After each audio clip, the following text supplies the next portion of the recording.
क्या ये जो सारी सिचुएशन, ये जो सारा सिनेरियो इस वक्त है पाकिस्तान के अंदर मईशत को लेकर, सर इसमें हमारी बचत की कोई सूरत निकल सकती है, या पेट्रोलियम मसनूआत की कीमतों में आपको लगता है कि इजाफा नागुज़ीर हो चुका है और अब ये होकर ही रहेगा, कोई ऑप्शन है ही नहीं? और देखिए, मैं ये तो नहीं कहा है कि ये सब चीजें जो ग्लोबली हो रही हैं वो होती रहेंगी और पाकिस्तान पे इसका कोई असर नहीं पड़ेगा।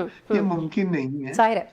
कितना असर पड़ेगा, कितना असर को कम किया जा सकता है, वो हाँ एक चीज डिबेटेबल है जो हम और आप बात कर सकते हैं। वजीर आजम साहब की पूरी कोशिश है कि किसी तरह से ये जो तेल की कीमत इंटरनेशनल मार्केट में जो बढ़ी है, $113 फी बैरल तक जी जी। पहुंच गई है, इसको पूरा पास ऑन ना करें, और पास ऑन करें तो उन लोगों को ज्यादा करें जो अफोर्ड कर सकते हो। यही वजह है उन्होंने ऑक्टेन जो हाई है, जो ऑक्टेन, बिल्कुल। सुपीरियर पेट्रोल हाई ऑक्टेन होती है, उसके ऊपर कीमतें बढ़ाई हैं, ₹500 पे पहुंच गए हैं। जेट फ्यूल की कीमतें बढ़ाई हैं, और उनकी कोशिश है कि मोटरसाइकिल वालों को, रिक्शा वालों को कम से कम पास ऑन करें। उन्होंने ₹55 पास किए थे, जो 20% था, जो मेरे नजदीक बहुत ज्यादा था उस वक्त, और वो तब किए जब थे जब उसकी इंटरनेशनल जरूरत नहीं थी, जब उसकी वजह कोई रीजन बनती नहीं जरूरत थी। नहीं थी।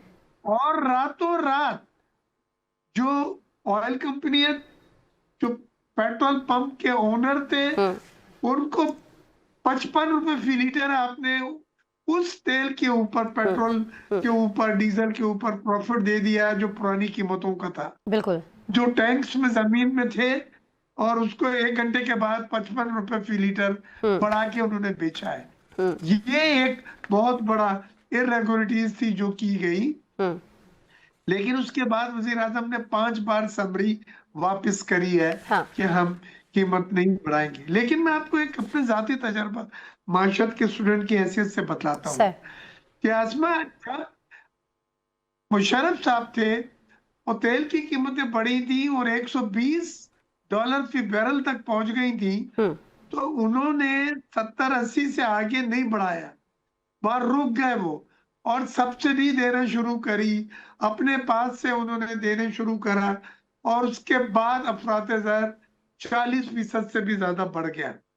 ये बात जहन में रख लें कि तेल की कीमतें बढ़ेंगी अगर इंटरनेशनल मार्केट में, तो ये आपको सारे को पास ऑन करना पड़ेगा। लेकिन सर ये जो तरक्याती मंसूबे रोक कर, ये जो तरक्याती मंसूबे रोक कर, हमारे ही अवाम के तरक्याती मंसूबे रोक कर जो हमें सब्सिडी दी जा रही है, 100 अरब से ज्यादा जी सर, पीएचडीपी कटौती करी है, 100 अरब से ज्यादा पीएचडीपी की कटौती की है, 120 अरब है कितना, और वो तरक्याती मंसूबों को रोक के ये सब्सिडी की मद में जो गरीब है, जो अफोर्ड नहीं कर सकते, उनको देने का ऐलान किया है। अब सवाल ये है कि ये आपने तरक्याती मंसूबे, वो मंसूबे होते हैं कि जो जॉब क्रिएशन करते हैं, जो मुल्क में मुलाजमतों के मौके पैदा करते हैं, बिल्कुल।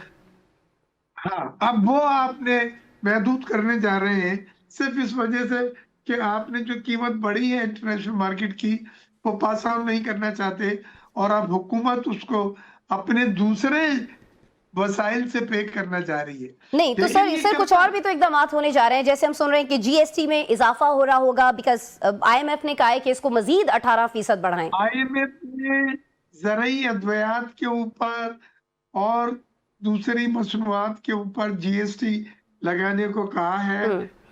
वजीर आजम साहब का कहना, और मेरी कमेटी जो standing committee on finance and revenue है, वो आईएमएफ से भी बात करेगी कि इस वक्त ये मौका नहीं है कि जीएसटी लगा के हम 18% मजीद उसको महंगा कर दें।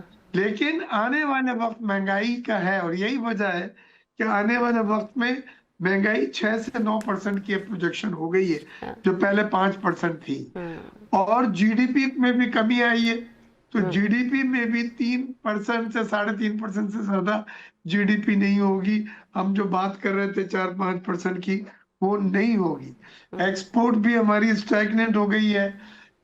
तेल की कीमतें बढ़ने की वजह से हमारी इंपोर्ट की क्वांटम बढ़ जाएगा 2 बिलियन से 4 बिलियन, और उसकी वजह से तिजारती खसारा बढ़ जाएगा।